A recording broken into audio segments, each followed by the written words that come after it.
मेरे साथियों ने, कई साथियों ने मुझे मुद्दे भेजे कि कौन कौन से मुद्दे हैं जो ग्वालियर में, मध्य प्रदेश में महत्वपूर्ण है और मुझे भाषण में क्या क्या कहना चाहिए। जब मैं उन मुद्दों को पढ़ रही थी, उन सुझावों को पढ़ रही थी, तो मुझे लगा कि ज्यादातर नकारात्मक बातें थी और मेरे मन में ये बात आई कि क्या हमारी राजनीति आज सिर्फ आरोप और प्रत्यारोप में फंस गई है? क्या इससे आगे भी कोई राजनीति हो सकती है? इससे बढ़कर भी हम कुछ ऐसी बातें कर सकते हैं जो जनता की मतलब की बातें हों। देखिए, भारतीय राजनीति की नींव स्वतंत्रता के आंदोलन से में डली थी। स्वतंत्रता का जो हमारा आंदोलन था उसे सत्याग्रह का नाम दिया गया था। तो सत्य की लड़ाई थी। तो हमारी पूरी राजनीति की जो नींव है वो उसी लड़ाई में है, तभी डली। तो हमारी एक परंपरा रही है हमारे देश की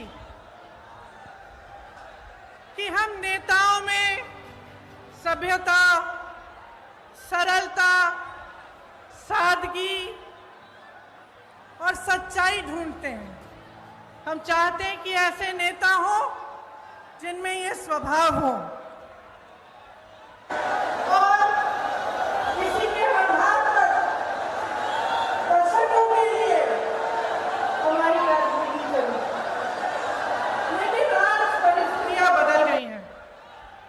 आरोप प्रत्यारोप, एक दूसरे की बुराई, हम मंच पे आते हैं, आपको गिनवा देते हैं कि इनके क्या गुण हैं और अवगुण हैं, वो हमारे गिनवा देते हैं। और मुझे अक्सर लगता है कि इस बीच जो जनता के असली मुद्दे हैं वो डूब जाते हैं।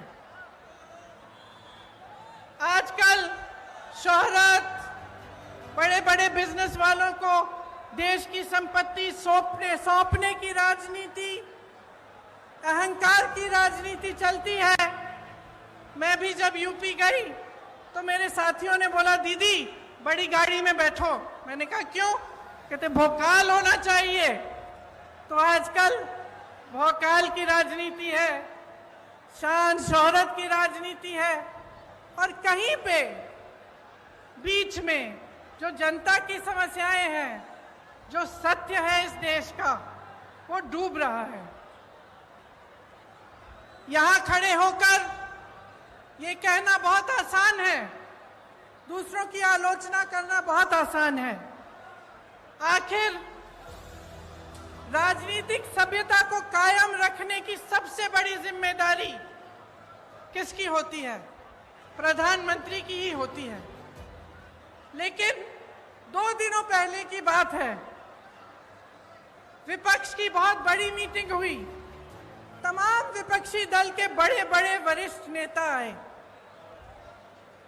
उसी दिन या अगले दिन प्रधानमंत्री जी का एक बयान आया और इस बयान में उन्होंने कहा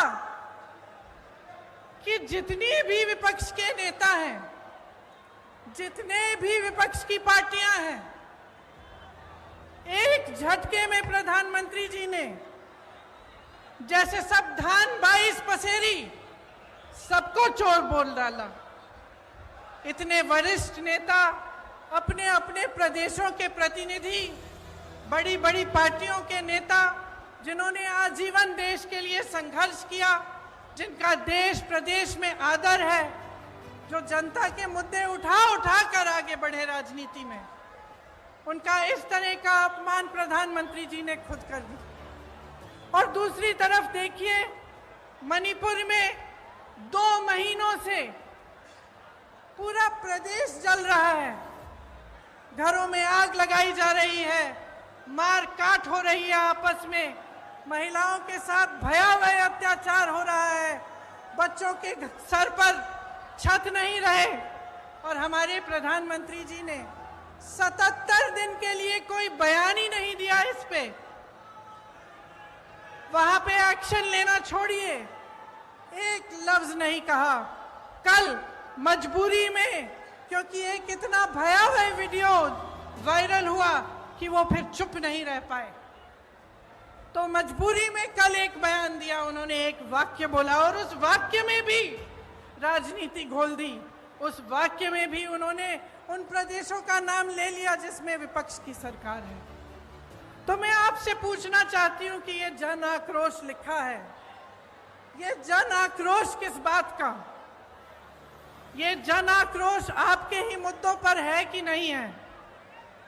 और यहां खड़े होकर मैं भी इस 30 मिनट के भाषण में 10 मिनट प्रधानमंत्री जी की आलोचना कर सकती हूं। 10 मिनट के लिए मैं ये कह सकती हूं कि कितनी घोषणाएं, नकली घोषणाएं की, कितने घोटाले किए, कितने नाटक करते हैं शिवराज जी। और मैं 10 मिनट के लिए सिंधिया जी के बारे में भी बोल सकती हूं कि किस तरह से अचानक उनकी विचारधारा ही पलट गई। लेकिन आज मैं यहां आपका ध्यान भटका